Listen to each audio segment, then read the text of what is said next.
I want to welcome today Michael Strawser. As we were talking about before we got started, I met Michael when he was at Bellarmine University, but he is now Assistant Professor of Communication at the University of Central Florida, and we've been envious of his Orlando weather today. But he's also Managing Editor of the Journal of Faculty Development and is an instructional communication researcher and spends his time thinking about teaching and learning, and more specifically helping faculty design courses that are learner-centered. And I have seen a lot of Michael's work and am very appreciative of it. And so I'm really looking forward to what he has to share with us today. So I'm going to turn things over to you, Michael. Hey, thanks so much, Donna. All right, so I got to tell you, my wife and I, we love Orlando. My 4 kids love Orlando, which, by the way, you may hear them over the course of the next 53 minutes. It would not surprise me if you hear someone yell, but we miss Kentucky, y'all. I can't say y'all down in Florida like I could in Kentucky, and I miss that. But we do like the weather. We are thankful for the weather. But as Donna mentioned, so I was a faculty member at Bellarmine University. I also did my PhD at the University of Kentucky, so well-versed in the bluegrass state. So, so just a little bit of a kind of a preview of what we're going to be talking about today. So, and I'm going to offer some full disclosure before I share my slides. So we're going to spend the next 50 minutes or so talking about contemplative pedagogy. And I would not consider myself to be someone who is actually great at this. I know in public speaking, you're not supposed to apologize, right? And offer up things that could detract from your credibility. But I never was what I would consider to be someone who was a contemplative instructor. And what I mean by that is that I feel like I'm a very good instructor. I feel like I am an instructor that is learner-centered. But in terms of thinking about deep teaching and deep learning and allowing my students to kind of reflect and be a little bit more holistic in my teaching, I feel like that was a major weakness. And so one of the things that I kind of sought to do at the beginning of the pandemic was really try to think about how I can reach my whole student, right? Not just the mind of my student, but the whole student. And so that kind of dovetailed into a lot of different thinking about how to be a little bit more contemplative in my classes in terms of how I engage my students in a couple different areas. So I've done a version of this presentation in a couple different environments. So for Magna Publications, which also does the Teaching Professor Conference, so I was actually able to go to New Orleans and give a much longer version of this presentation for the Teaching Professor Conference. But in terms of my presentation style, I want to be interactive. So I'm probably for our first half or so, you're going to hear my voice a lot, but then I really want to hear from you. So today will go a lot better for all parties involved if you talk back to me and if you answer some of my questions. If not, it's going to be 50 minutes of me, and nobody wants that, right? So I want it to be a little bit of me and more of you. But I'm going to go ahead and share my screen. I know Donna's going to be kind of monitoring the chat for me. So if you do have questions, if there are some different things that you want to talk about or different things that you want to stop me on, then by all means, please feel free to do so. We can skip this. Donna just gave you my bio, so I think that's great. What I would love, and I'll be able to monitor this myself, Donna, but just in the chat for right now, since we have so many participants, go ahead and put down your department. I know a couple of you have already done that. So what academic field are you in? Number of years at Spalding. So I know Donna mentioned we have kind of some brand new faculty and then some seasoned, right, or some veteran faculty who may have been there a while. And then before we do any definitions, any different type of conceptualization here, just how do you engage in contemplative pedagogy in your classes? So before we even talk about what that is, I'm trying to see maybe some different perceptions of what you think I mean by that particular phrase.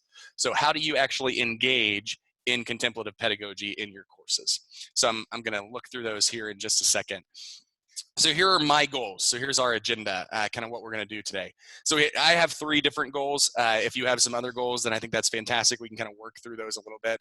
But I'm going to do a little bit of a discussion today, and this is probably where Donna maybe has seen more of my work, but understand our students, ourselves, and our current context more deeply. So I do a lot of research related to generational differences, and especially generational differences as they relate to the modern student, quote unquote. And so I want to talk just a little bit about just the students that we have in our classes right now and kind of practically how they're wired and what that looks like. And then we are going to talk just about contemplative pedagogy, mostly what it is at first, because I think it does have a little bit of a different definition. And part of why I even offered up the qualifier at first to say, hey, I'm not very good at this, was because I really had the assumption that contemplative pedagogy was kind of touchy-feely, we're all holding hands, singing songs, and it is not that at all. And so I think my students would say that I'm good at building rapport for them, but in terms of someone who is a deep empathizer, I don't know if my students would necessarily say that about me. And I thought that when it came to contemplative pedagogy, that's really what it was just a deep empathetic state. And it's not necessarily that. So we're going to talk just a little bit about what it really is. And then we're also going to try to talk today a little bit about some very specific, very concrete strategies that you all can use in your courses. And even going through the chat a little bit, I'm seeing a lot of people from different STEM classes and different STEM departments. And I think that even in those classes where you utilize labs or that may be more STEM focused, you can still incorporate a lot of these different strategies. So hopefully this will be helpful. All right, so let's see if this works. If it doesn't, it's okay. It did earlier for me, but I don't know if it's going to now. So one thing that I would love for us to do before we get started is actually go through the process of a breathing exercise that I sometimes do with my students. So I'm going to go ahead and play this video, assuming that it works. If it doesn't, we can skip by it. I know we're short on time anyway. But just go ahead and do this breathing exercise with me. If you want to turn your camera off, if you would feel more comfortable, then I think that's fine.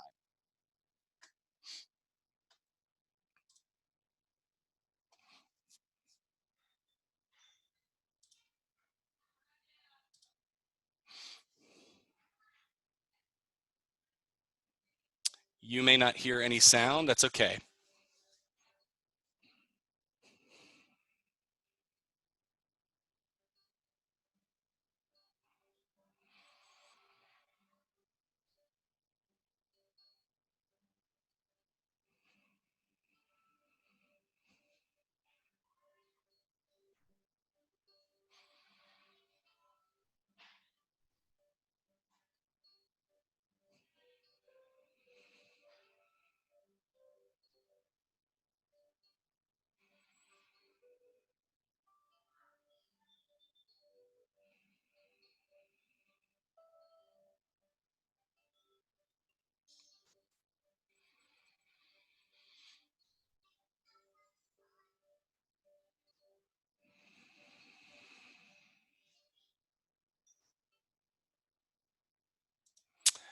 All right, so really quickly, I'm curious just what your immediate reactions were to completing that particular breathing exercise. Everything's going to come full circle here. So what did that feel like? Was that a little bit awkward? What do you think? Anybody have any thoughts?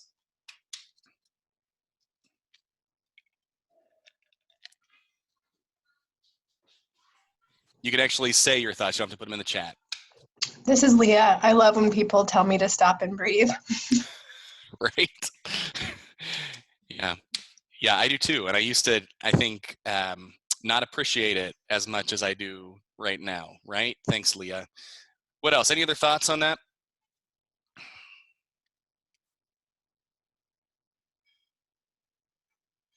If not, that's okay. I was going to say that I always feel like I have 15,000 things rushing through my head. And so stopping and doing this lets me really focus. It brings me back to focus. So I appreciate that. Yeah, and I think, and I didn't offer you any context, right? Like I just said, hey, do this breathing exercise with me, and that was someone on purpose. So there's a level where I'm going to kind of play devil's advocate a little bit with contemplative pedagogy for just a second. So your students, there's a potential that if you start to incorporate a couple of these different practices that we talk about today, that you're going to see a mix of reaction from your students, right? Where I think you're going to see some that kind of rebel against it because they're going to kind of think it's hokey. You're going to see some that very much appreciate it because they're going to say things like, that allowed me to recenter or refocus or to breathe, right? One of the things that I'm noticing, though, with our students, and I think you probably will resonate with this too, is that we are in an age of intense distraction. And it's getting worse every single day, right? And so I feel like somebody could have given me this presentation 2 years ago and done that breathing exercise in the early part of 2019, and I would have gone, okay, like, what are we doing? And now I'm sitting there going, wow, like it actually feels good to take a deep breath. And as awkward, and that's even why I said, hey, if you want to turn off your cameras and do that, that's great. As awkward as it is, I think it's kind of helpful. But I do feel like there's probably a mix within this audience of people who are going, why am I doing a breathing exercise? There's probably a lot of different things I can do with that minute, versus different ends of the spectrum that are saying, this is great. I wish I could spend more time doing this, right? So one of my warnings always with contemplative pedagogy is that it's not necessarily going to reach every single student. A lot of our different instructional strategies that we have to remember that we're not going to reach every individual student, right? The other thing that I'll tell you is that I think a lot of this has to do with how you position it and how you talk about it, right? So one of the ways that I've been able to position contemplative pedagogy in my classes is just reminding my students that, hey, listen, in my face-to-face classes, I have you for maybe an hour and 15 minutes twice a week, or 50 minutes 3 times a week, or for my grad classes, 3 hours at one particular setting. I know that you have 1,000 other things going on. I need your full attention for this time. And part of how I'm going to get your full attention is by helping you to come into this space and helping you to try to forget about other things that are going on around you, right? Breathing exercises can help with that. And I don't do these at the beginning of every class. My guess is for those of you who have been teaching for several years, you learn to have a pulse and a vibe with your classes to be able to tell with the ebbs and the flows of the semester how stressed they are or how distracted they are. And so this might be something good that you can do depending on their level of anxiety that will help kind of bring them back to what you're doing, right? So we're going to talk a little bit more about this, but I want to at least kind of feel that particular angst to a certain extent, and also just feel what it kind of feels like to be a student and have a professor just kind of throw this at you without explaining what they're doing, right? Because I do think that's part of how you can win over those students on the other end of the spectrum is by saying, hey, there's a method to the madness. I tell my students all the time, trust the process, trust the process. So I'm going to not play this again. I'm going to give you a couple different books that I would encourage you to read. This is the first one. So Impacting Teaching and Learning. But I think they do a really good job, and it's all about contemplative practices and pedagogy. But I think they do a really good job of talking about the role and what I call the soul of the teacher, right? And my argument would be, and I'd be interested to hear from you all about this too, and I'm going to here in just a second. But my guess would be that for many of you, what you define as the role of the teacher maybe has changed within the last couple of years, right? Where it used to be something that was very cognitive, very information driven. Even before the pandemic, our role was changing, right? We were no longer the oracle. Our students can Google us and determine whether or not we are correct or accurate. And so our role has changed to a certain extent, right? And one of the things I really like about this particular book is that they do a good job of trying to frame contemplative pedagogy within the changing role of the teacher, right? And kind of what the teacher's trying to accomplish. So, so really quickly, you don't necessarily have to write on this, although this is a contemplative practice, is the actual act of writing, right, or typing, an actual reflection. But instead, just for the sake of time, I'd love to kind of hear from you, not on the chat. But what do you see as your role as a teacher? What are you there for? What are you there to do? What are some different thoughts on this one? What do you think?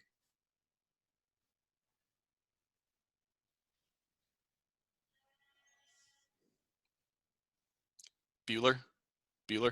That joke works with this group, right? What do you think? What is your role as a teacher? And maybe even how has that changed in your mind over the last few years? I'll help you out here, Mike.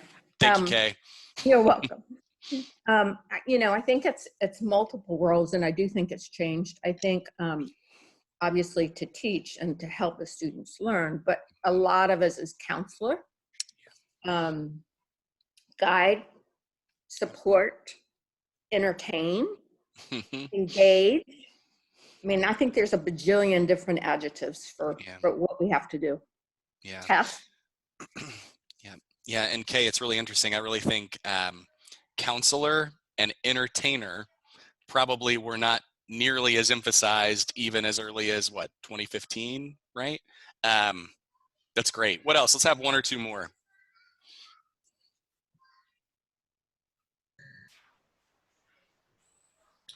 I think one of the roles, it depends, of course, on what you're teaching, but in a professional curriculum, you kind of serve as the, and it's a very loaded word, but expert, or Yeah. the person with experience. And so you serve as a guide Yeah. to help new students in a program appreciate, what it is they're getting into, and you can share your experiences with them so that it's not, I think what they appreciate most is not repeating what they can read in the book, Yeah. but sharing your own personal experience to help them grow. Yeah.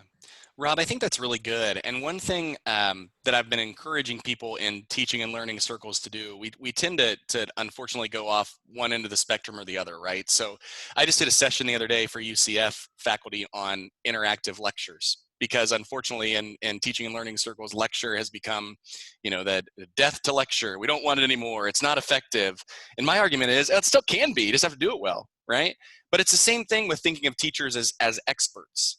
Along the way, as we've transitioned to this mantra of instructor as guide or instructor as facilitator, we've almost become reluctant to admit that we're still the subject matter expert.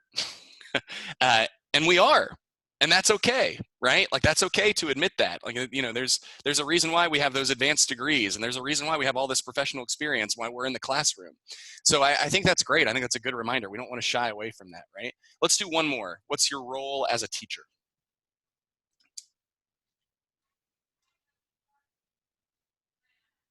What do you think? I'd just extend on that to say that it's not always comfortable to lead as an expert in that way, depending on the subject matter especially. But it's really important to take advantage of that expertise to be a debunker. Yeah. To use your expertise to point out that the common wisdom on this topic is maybe not informed by experience or research. Yeah, I love that. Debunker. And I think that there's a level too where, how many of you thought when you entered into teaching that you were going to have to be the person who taught your students literacy, not how to read, but how to understand and decipher information, right? Like, I didn't necessarily think I was going to sign up for that when I started teaching 13 years ago. That's good. Let's keep going. So I think there's a level where contemplative pedagogy, a lot of it has to do with reflection, right? And so part of that particular exercise, and we'll do a couple more of these throughout today's presentation, but we have to make sure that we're understanding our students, but also understanding ourselves first, understanding how our role has changed, that it has changed, and that that's okay. But as we think about moving into this contemplative mantra into the classroom, self-exploration, self-development, introspection, vulnerability, right, to a certain extent, and transparency are all essential. Recognizing that we will never be perfect at what we do, that we will never be the perfect teacher, we will never be the perfect instructor, but always doing that self-assessment and self-analysis to say, you know what, but I bet I can get a little bit better. And whether that's I can get a little bit better this semester or I can get a little bit better this week, doesn't matter. Kind of constantly doing that reflection, right? There are a couple different frameworks that I think are really helpful. We're going to camp here for too long, but I wanted to present these as some different ways to think about contemplative pedagogy from a couple different dimensions or theoretical frameworks. So Alderfer created what they call a mindful teaching approach, and they use this acronym of HEARTS, which I think is really helpful. But one of the things that I think is really important with this is that what they're emphasizing here is mindfulness, right? And I think that's really one of the big pillars. If reflection is a big pillar, mindfulness also is a big pillar of contemplative pedagogy. We want our students to be mindful, right? So that's part of the reason why breathing exercise can be helpful, because it diverts their attention back to what's most important in the moment, which in your classes, what's most important in the moment is the material, right? Your classes, the content that you're covering in your course, the fact that they're present with you in that moment. So I think that this is a really helpful approach. There's another one here that I think is also really good, but it's Engaged Teaching by Weaver and Wilding. And basically, they give a couple different. I actually kind of like this one a little bit better than the mindful approach, that HEARTS acronym. So they say that engaged teaching, you cultivate an open heart, right? I think it's a lot of what contemplative pedagogy and pedagogy in general, to be honest with you, has to do with, is just building that rapport with our students. I think, as much as I despise most course evaluations, a lot of them are likability measures. And if your students like you, if you build rapport with them, if they trust you, if you are cultivating that relationship, you probably will see your course evaluations increase, for better or for worse, right? But also, in some ways, if they like you, if there's a relationship there and a trust there, then hopefully they might be motivated to learn more as well. So it's just a really interesting kind of conundrum with that. But engaged teaching also engages a self-observer, right? We're reflecting constantly on our own thoughts, beliefs, biases, emotions. There's a level where, as engaged teachers, we want to always be present, right? So we don't want to necessarily just sit there and encourage our students to be one thing, but we want to be present too. I've done a little bit of work on self-handicapping, which is a really interesting concept that you probably do in the classroom. I do it all the time, where basically I will blame external factors on my teaching in the moment, right? So if I'm teaching a general education course and I did not create the syllabus, I'll say, hey, I didn't create the syllabus. I'm just doing this because I'm supposed to. Or if something else is happening, like for me, my last year or so at Bellarmine, I was dealing with 2 herniated discs in my back. So literally, I would get done with class and go back to my office and lay down on the floor until my next class. I told my students that, hey, this is going to impact my teaching. I was self-handicapping, right? But being able to be present in that moment, despite those external factors, can be really helpful. We want to also make sure that we're establishing respectful boundaries in this. I think this is a really important thing to consider with contemplative pedagogy, because even as Kay mentioned, there might be a perspective where your students see you more as counselor, and with that comes some differing emotional boundaries that I think it's important to always kind of bring up, that there is still that dynamic there between student and teacher, right? So what's healthy, what's appropriate. And then engaged teaching also should resonate with an emotional capacity, right? So we want to make sure that we are emotionally intelligent, emotionally sensitive to our students and what they're going through. So I share these too to just kind of say, look, there are different ways of thinking about contemplative pedagogy beyond just we're doing meditation or yoga in our classes, right? Because it's not just that. And that's what I thought it was, because those are the examples that I saw, and I think it goes a lot deeper than that. So let me really quickly give you just a little bit of context. So if we want to understand ourselves as an instructor, I think it's important to first understand our students.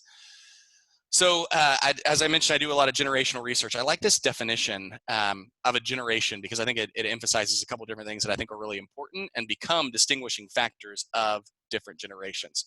So a generation consists of those born between a specified year range, who often share life experiences of their formative years, including pop culture, economic conditions, world events, natural disasters, and technology. So to date myself a little bit, my formative experience, I was a sophomore in high school when 9/11 happened. Still remember exactly what happened, exactly where I was. I still remember the sounds that my teacher made. I still remember rushing to the auditorium to watch news coverage. Formative experience, right? For our current students, other than the pandemic, which we're going to talk about that, for them, a transformative or formative event in their life was the economic recession of 2008, where many of them saw their parents lose jobs. Many of them had to transport or transplant themselves to different locations to try to get jobs. So there was a lot of uprooting of family, and that's impacted who they are today, right? I wrote an op-ed for the Orlando Sentinel about, so my oldest son is 7, and just about the generational ramifications of what is, growing up in the midst, having formative years in the midst of a global pandemic, right? This is a defining moment for everyone, but also very specifically for the next generation. So with that said, what are some different stereotypes that you assume about your traditional students? So when I say traditional, what I mean is your 18 to 22-year-old students. So what are some different stereotypes, generational stereotypes, that you assume about this particular group? Don't share those. I want to hear your voice again. So again, even if it's 1 or 2 words, would love to hear from you. I think one thing is that we just assume oftentimes that they're accustomed to using technology, they're comfortable with technology. Totally. Yep. They think they are very comfortable with it, and they probably think they're better at it than what they really are in terms of actually using it to be effective, right? But they're very comfortable.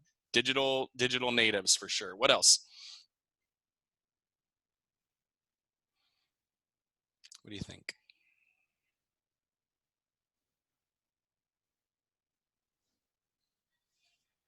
Any others? Someone kind of already said this, but about being entertained instead of kind of being accountable. You know, they expect you to entertain them more than learning. Yeah, and very much concerned more even with not just about being entertained, but also about creating their own brand and content, right? So it's they're also concerned about doing the entertaining, no matter how many people watch it, which is also kind of interesting. Anyone else? Just do one more. Following off of that, they have, if they're not entertained, they have a clickability instinct, and so have short attention spans. Yes, which, by the way, I will say this. I remember when I was a student having an exceptionally short attention span, and I look at my students now and go, wow, I've got maybe 15 seconds with you before you check out. And I remember my professors lamenting about the same thing. Y'all need to focus. You know, I lose you after 2 minutes. I'd kill for 2 minutes right now, to be honest with you. But it is really interesting, right, how we see that diminished or decreased attention span. So there's a couple different, I think, important stereotypes. Remember, these are generational characteristics. This does not necessarily subscribe to every single person in this particular age group or in this particular generation. But our traditional students right now are Generation Z students. So we have transitioned out of millennials as our traditional student, and now we're dealing mostly with Generation Z. There's a couple different stereotypes here that I want to kind of camp on because I think they're really important. You've mentioned a couple of them. So the technology aspect is really important, right? So they have unlimited media consumption. They are communication, communaholics. They love to communicate at all times, no matter who's listening. So they will constantly post, they will constantly text, they will always be creating content in this space to communicate in some capacity, right? But this is also our extremely financially focused group. So this is probably why, for most of you, you're getting more questions or at least more thoughts from students about, is my degree worth it? Does it actually matter, right? Do I actually need college? Which we've always heard those rumblings, but they're no longer rumblings. Like now it's becoming a more mainstream position, right? Because they're concerned about their finances and they want to know that once they graduate, they will get a job that will allow them to pay back their student debt. Because they've seen their parents deal with the economic recession of 2008 and they don't want to live like that, right? So I think they are in some ways a little bit wiser, or at least a little bit more concerned when it comes to money. But this is a group that is exceptionally anxious as well. And we're going to talk about that one here for just a second, because that's part of the reason why contemplative pedagogy is so important, because they are very anxious, concerned, and scared, right? So let's keep going a little bit. So what's really oh yeah, go ahead, Donna. Oh, Michael, there was a question in the chat about communaholic. I think Kay had a question she wanted to ask about that. Go ahead, Kay. Yes, I did. You know, I think that one is interesting. I totally agree with you about the social media and constantly on and that kind of thing. But my experience has been in regards to true communication, like talking on the phone or talking with you now or that kind of thing. They're really kind of weak. Well, we're not saying they're good at it.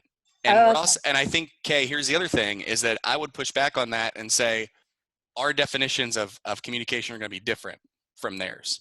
Okay. So they're looking at social media, they're looking at their text messages as in different ways than we would, right? The other thing that I think is really interesting about this is that data tells us that Generation Z prefers face-to-face communication. Now, think about this for just a second. They prefer face-to-face communication. When you actually extrapolate that data out, though, and look at some of these studies and look at some of the more granular aspects of a lot of these studies that tell us that, they say that they prefer it, but they don't actually do it, right? Which is really interesting. That I agree with. Yeah. Even me. Or on the phone or whatever, yeah. Yep. Even me, I'm a classic millennial. I hate talking on the phone now. Can't do it. Don't like it. Anytime I get a phone call, I let it go to voicemail. And it pains me because I used to love it. But I would much rather send a text than do a phone call, right? And what's that all about? What's that? I don't know. I don't know. Maybe it's time, efficiency. I have no clue, but I've been ruined by it. So what's really interesting here, I think that's a really good comment, Kay. I think it's a matter of conceptualizing how we're defining communication. So I think that they do it all the time, commenting on YouTube videos, right? Reddit threads and posts, but it's just a matter of they're not necessarily doing it how we would define it and how we've historically defined it, and also they may not be doing exactly what we think is most effective, right? But they're still communicating all the time. Their generation is actually writing more than any other generation prior, writing more. Not necessarily good, it's not good writing, but they're writing more in terms of the text and the emails and all of these different types of things that they're doing. So what's really interesting with this particular group, we'll kind of blitzkrieg through the rest of this about our students, is that in 2012, so this is not 2007 with the advent of the smartphone, it's about 5 years after when we start to see the implications and the ramifications of the smartphone kind of come into play. We start to see drastic shifts in our students in terms of mental health, their behavior, and their attitudes. And this has been ongoing and progressively worse over the course of the last decade. So one thing that's kind of interesting is that we really start to see stress, uncertainty, anxiety really kind of prop up and propel with this particular generation of students, okay? So, and these are some numbers. Actually, I want to update these because I'm still waiting on some post-pandemic numbers for this, because I think we're going to see just some of these skyrocket. But we see a couple different things: increase in stress, increase in student appointments at counseling centers, reduction in empathy of college students, which I think is kind of interesting if you kind of think about it, test anxiety. We probably have experienced these, but the data backs us up with this. Now, I think part of it is that it's because things have become less taboo. And so there's more of an acceptance in going to a university counseling center. When I was a college student, you didn't go unless you had a drastic problem. And even then you would use a fake name and you would go in the cover of darkness. And now that's just not the case. So I think there's a little bit of that, but I also think we're just seeing drastic increase in anxiety. So let me extrapolate this out just a little bit, and then we'll get back to contemplative pedagogy. So our Gen Z students, a couple different studies will tell us that around 80% of them think deeply, not just are worried about getting a job, but like it keeps them up at night after they graduate. That about 70% of them are significantly worried about debt.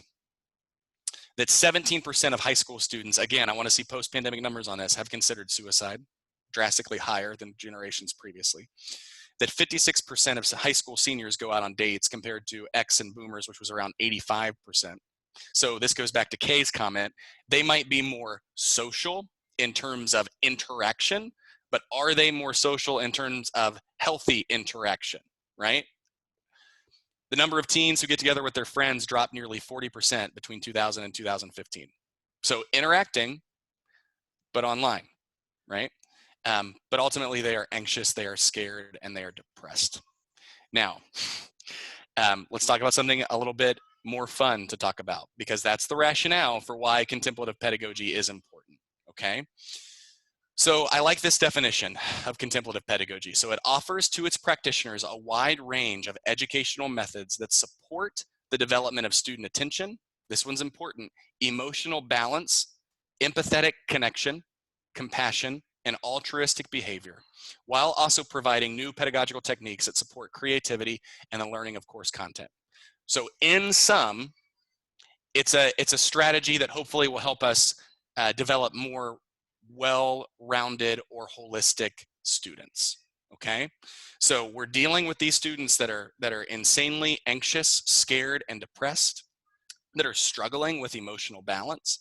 So contemplative pedagogy is one way to address that particular concern. There are two primary, and we've already kind of talked about these a little bit, things that you have to consider with the contemplative pedagogy, but introspection, so constantly reevaluating and evaluating the self, and then reflection, especially in course content areas. Like this can be really helpful for you as your students reflect on their own learning, reflect on what they're getting out of your class, reflect on how it's impacting their particular day-to-day and their real-world experiences. But introspection and reflection are two of the primary pillars here. So before we go into some specifics, I do want to just share a couple different benefits, because I think this is really helpful for you to consider. So this is what the research tells us. Contemplative pedagogy can help improve attention. So even doing those little breathing exercises that divert our attention back can help. Improves cognition and cognitive flexibility, which is really important, especially right now. So it allows students to be able to adapt and evolve their thinking, right? So as you think about creative problem solving or critical thinking can really help with those. So there's some documented discussion about these particular benefits, right? So it's not just willy-nilly. It's not just we're doing something that makes us feel better, right? But actually has a drastic influence on student learning, which is wonderful. So let's skip this one for time's sake. So one particular underlying foundation that I think is really helpful for looking at contemplative pedagogy is Mesereau's transformative learning theory. So one of the things that Mesereau talks about with transformative learning theory is that learners are constantly, we are always, not just learners, but us, we are always getting new information, right? And especially today in what I'm calling an infodemic, where you are bombarded every single day with advertising and marketing messages and news outlets and social posts. Like we're just, it's crazy. It's unbelievable. But Mesereau says that, look, there's a reality where we are also going through this process of constantly reinterpreting and evaluating our understanding based on this new information, right? So sometimes as a result of that, an actual transformation occurs where we have a new way of thinking, a new way of acting, a new way of living, right? Because of all of this new information. So there's been a transformation, right? And one of the things that I really love about contemplative pedagogy is that it can help our students achieve that transformation because it allows for some deeper thinking. So if you're a fan of Parker Palmer, like me, I love this quote: "We must deepen our capacity to educate students in a way that supports the inseparable causes of truth, love, and justice." And again, I think contemplative pedagogy helps with that, right? So I'm going to skip ahead just a little bit because I do want to get to some of the practices, and I want to be really cognizant and aware of time. But everything that I'm about to mention, as I skip through a few slides, we're striving to educate the whole person here, right? Not just do a facts transfer, not just do something where we're trying to get them to memorize different things related to our course, but it's an education of the whole person, right? So I'm going to skip ahead. I'm going to give you a motion sickness here for just a second, because I want to have some time for discussion. All right. Boom. Okay, so here's another book that I think is really helpful. And Donna, I can even go back and re-record some different thoughts on those previous slides, but I think this is probably most helpful for our time for right now. So this is another book that I think is really good. And part of what I really like about this one, if you have the previous book that talks about the role and the soul of the teacher, this book goes into more of some concrete examples of how contemplative pedagogy plays itself out into your classes, right? So really very specific in terms of strategy. But I want to give you a couple different strategies that overall I think will help you kind of think about how you can integrate some of these contemplative practices into your courses. So I had mentioned this earlier. So mindfulness is maybe not the ultimate outcome that we're trying to achieve, but it's one of the outcomes that we're trying to achieve with contemplative pedagogy, okay? And so there's an active awareness of the present, an acknowledgement of what is happening without being distracted by it, right? So we want to have our students be mindful in our courses. So there are a couple different ways that you can do this in your classes. And to be honest with you, I always thought that number 3 and number 4 were kind of part and parcel of this. Like, how do we achieve mindfulness in our classes? I have some colleagues who have their students do yoga. It's not my shtick, but that's what I always thought that it was, right? But mindfulness really kind of can be extrapolated out from a couple different strategies. All right? We want to help our students be deep listeners, which we're going to talk about here in just a second. We want them to be able to do some breath work and some breathing exercises that can kind of help bring them back, right? And we did one of those at the beginning. Storytelling can also help. We're going to talk about that a little bit. Journaling can also help create a sense of mindfulness. And then meditation as well can also help create a sense of mindfulness. And the reality is that my guess would be in most of your classes, you can at least achieve one of these different mindful activities, right? And we're going to talk about a few of these in a little bit more depth. So as a communication professor, one of the things that I think we underemphasize and underutilize too much in communication classes is actually listening, especially today, where we are kind of, and I think our students are exceptionally guilty of this, of offering up an opinion quickly without listening to the rebuttal, right? Or without listening to someone else's opinion. We are also guilty of that, right?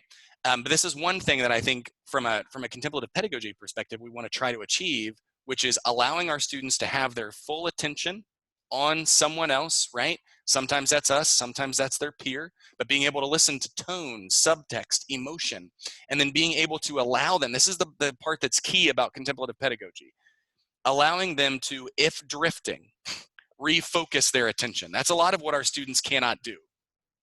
If they drift, if their attention drifts, they are not used to allowing their attention to come back to what was most important. They are used to allowing their attention to continue to drift further, right? So deep listening is a contemplative strategy that we can kind of utilize in our courses, and we'll kind of share that a little bit. So concentration also is one. How I do deep listening is basically, I probably should have shared this, but I allow students to go into pairs, and I give them usually a question prompt. But part of what I encourage them to do through their conversation is actually listen to tone, listen to emotion. And then I allow them to, if they divert their attention, like I want them to document that. So I want them to go, you know what, I started thinking about what I'm gonna have for lunch today. Write that down. And then let's bring it back. And I want you to acknowledge that and then come back to the conversation, right? Concentration exercises can also be really helpful as we strive for contemplative pedagogy.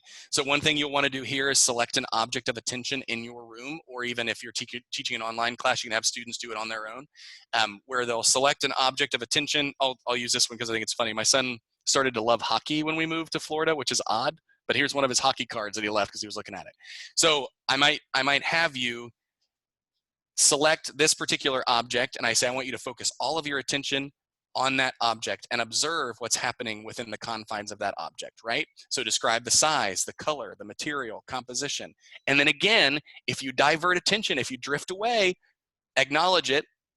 See if you can pinpoint any contextual factors that lent itself to that, right? Was it a word that you saw or a color that you saw that diverted your attention to start thinking about something else? But ultimately, this is part of what we're trying to do here is improve attention, improve attention, improve attention. And if we're not doing that, then we're not necessarily enhancing mindfulness, right?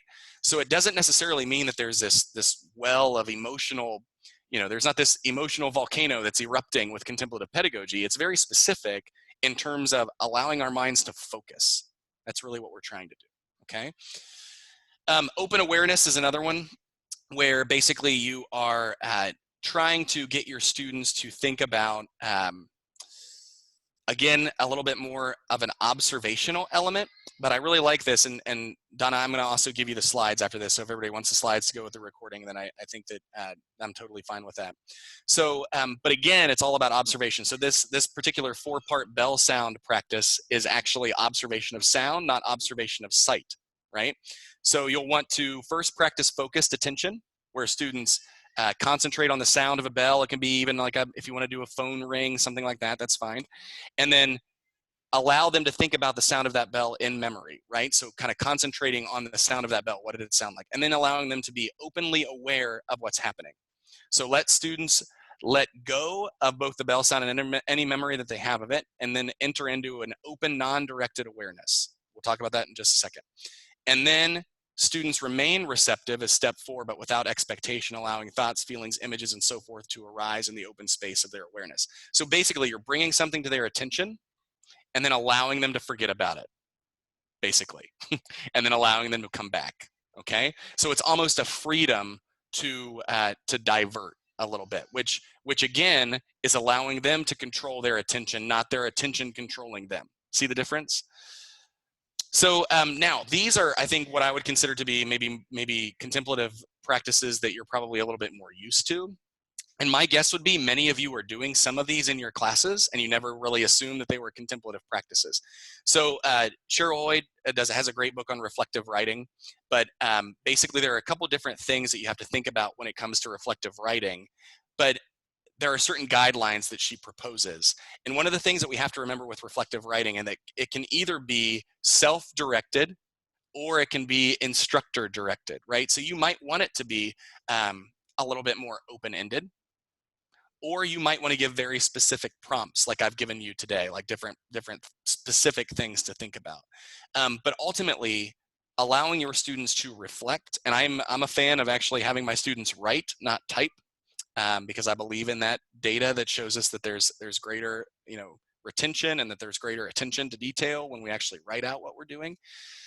But either way, reflective writing allows your students to reflect not just on the material, but also on their connection to the material, right? So it's a little bit of a both and. Journaling is a little bit more, it's a reflective writing, but it's very much a free writing element. So students will write about their experiences without judgment. So there are a couple different ways that you can do that. In my classes, I usually have students do journaling beforehand, so I don't necessarily make it part of an in-class exercise, but I encourage them to choose a quiet space, and encourage them to do some breathing exercises to increase their focus, and then I just have them write about whatever comes. When I was a senior in college, this is a little bit probably TMI, but I used to have stomach ulcers. So I was 21 and had stomach ulcers so bad that they thought they were gonna have to do surgery. And I started to journal, and the part of my issues were not caused by stress, but they were exacerbated by stress. And so I tell students, I'm a big fan of this, I still do it today. The ability to just write down without fear of judgment, without even necessarily somebody saying this is what you need to write about, just to be able to write about whatever's on my mind to get it out, right? But can be extremely therapeutic. The other thing that I would encourage you to do, and again, journaling is a little bit different from like a reflective writing, because it's reflective writing is a little bit more instructor guided, right? You can still do a free write as a reflective writing, but it's just a little bit different. One particular strategy that I've found great success with, and it's harder to do today than ever, is I do technology fast with my students. Even my online students, like I'll tell them, I'll say, hey, listen, I'm going phone and device free. I usually try to do it in the evenings on the weekends as well, but sometimes I struggle with that. But I'll say, hey, I'm going device free Wednesday from 12 to 1. Who wants to join me? And I have a lot of students who will do that. And then I might assign a reflective writing to where they'll kind of respond to what they were thinking, feeling, doing as a result of that. But my students seem to really like it, at least some of them. Some of them don't. Some of them don't do it, and they will never do it, right? Or I even encourage my students, hey, why don't you buy an actual alarm clock? So the first thing that you look at is not your phone when you wake up, right? So you don't have to set your phone alarm. So these are just a couple different strategies that I think are really helpful. One thing that I would encourage you to do is to go through and kind of think about these different strategies and how you can incorporate them in your classes, and try to start thinking about some different pros and cons of these strategies and how they would relate to your material. But the biggest thing, I think, and then I'll leave some time for questions, we have about 7 minutes left, is that we want to do things that help increase our students' attention and help them become more self-aware, right? But I think big picture, we cannot help them become self-aware if we too are not self-aware. Looking at who we are and how we teach and what we do and how we're living our lives and trying to be balanced in that, right? But that's the biggest thing, is that we're trying to allow our students to be more present, more mindful of the content that we are teaching. So contemplative pedagogy does not mean that we're, doing yoga in our classes. You might, and I think that's fine. It does not mean that you're just sitting there playing classical music, underlying your material for an hour and 15 minutes. You might do that. That's fine. But I think it's a little bit maybe less nuanced than that, right? It's a little bit more concrete than that. And I think there are some different ways that you're actually incorporating different parts of their brain that they don't necessarily incorporate on a regular basis, which hopefully leads to that cognitive flexibility and increased cognition and increased attention. Okay, I'm done. But we do have a couple minutes for questions if anybody has a specific question.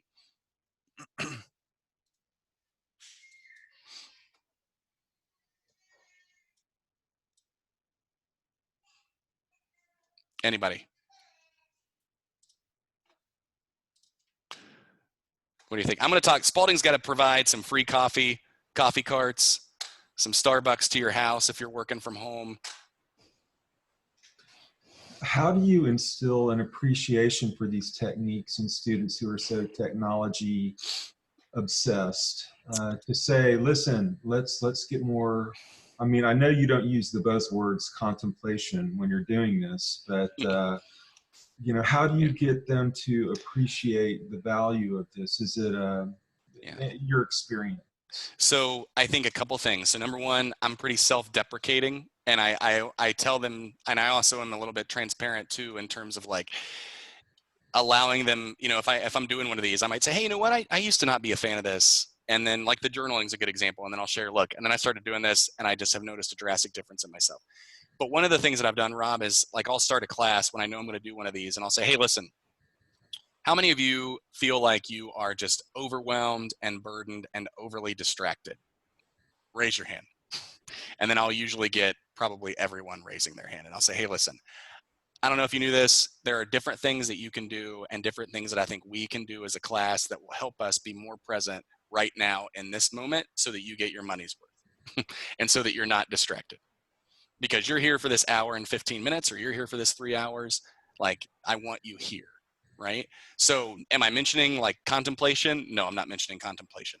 But again, like I've done that to say, look, I get that you're overwhelmed. I get that you're stressed. I get that you're burdened. There are some different things that we can do that will help make today's material a little bit more concrete to you, that will allow you to help see maybe some greater return on your investment. And I think that these things, like they might be a little weird, like especially with the breathing exercises, I'll tell them like, hey, you may have never done this before. Trust the process. Try it today. Let's see how it goes. And then like you usually start small too. So I'm not going to do, 20 different exercises in one particular class, but it's slowly getting them to think outside of their comfort zone. And more so, it's trying to get them to think a little bit deeply about who they are in relation to the class material, right? Which a lot of my students love. Like they actually love introspection. Some of them are better at it than others, but most of them actually appreciate it. And they love talking about themselves in an environment where they feel safe to do so. So, yeah. Thank you. It's a good question. I'm kind of curious, like how often you do some of these different things, like in a given class, like for example, the breathing, or giving the time for them to just talk about themselves. Like, is it something you would do every class meeting? Or I do some sort of reflection, Lisa, in every single class. So, but usually it's reflection, like what I've done with you today. So they're either like reflection where you are thinking, like I'm trying to ask you questions related to the content, or depending on the ebb and flow of the semester, like it might be if we're getting ready to do an exam, I might say something like, hey, I want you to write for a minute on what you think could distract you from spending time to study, something like that. But I probably do a reflection activity, some sort of a writing activity, almost every single class period that I have. And in every module that I have, like for an online course, even an asynchronous, they're doing reflection almost constantly. The breathing exercises I usually will do maybe 3 or 4 times a year, like kind of strategically. So beginning of the year, where I just kind of get them used to the fact that, hey, yeah, it's a little nutty, but it's okay, it'll work out. And then middle of the semester where they're around midterms, and they usually appreciate that, to where I just go, hey, I'm going to give you 60 seconds to just breathe for a minute and then come back to me. And then usually around final exams. But the things like the concentration and then selecting an object and trying to divert their attention to that, I'm maybe once a semester on that. And usually I frame it around study skills. So it's like, hey, I'm going to help you. We're going to do an activity today that I think will help you, increase your attention. I would encourage you to do this more often, but I'm going to show you how to do it today. I think if you do this on a regular basis, you'll be able to study a little bit better and be able to increase your attention. Because that's the frame. Right? I think a lot of students will resonate more. The majority of your students across the spectrum will resonate more with it when you're making direct, connections to the rest of their existence as a student, right? The tech fast, I try to do that every several times a semester with my students. I'll just kind of say, hey, listen, who wants to join me in this? And some of them love it, and sometimes they'll never do it, but just kind of depends. So. And I do the deep listening, like the conversation techniques a lot, but I'm a communication professor. So like if I'm putting them in small groups, like I can do the deep listening exercises where I'm saying, hey, did you notice your attention divert, right? How did you bring yourself back? What did you notice about your partner's tone? What did you notice about how they were saying what they were saying? Like, what are some different things that you heard? But it's easier for me to do different things like that because of my discipline. So. I noticed that we have some people who are having to drop off because we are, we're getting ready to go into our next class hour. And I appreciate Michael being willing to stick around and answer some questions.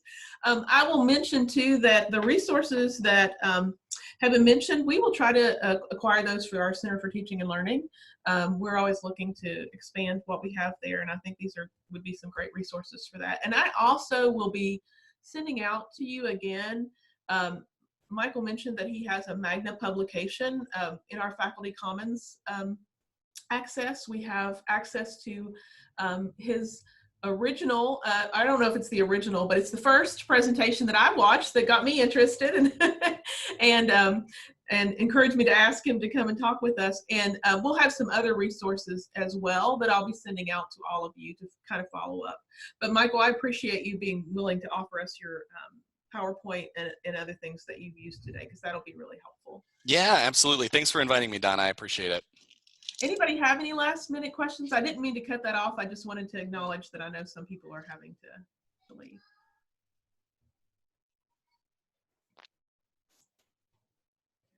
Great. Now we can all go and I wish we could go and spend our afternoon reflecting on what we've learned. Wouldn't that be nice? I'd take it. I would like to spend my afternoon napping. Let's forget reflection. I need a nap. Well, I just want to say again, thank you. Thanks so much, Michael. I really appreciate you and the work you do. And I'm glad that you were able to be introduced to so many of our Spalding faculty. Yeah. Thank you all. I appreciate it. Thank you.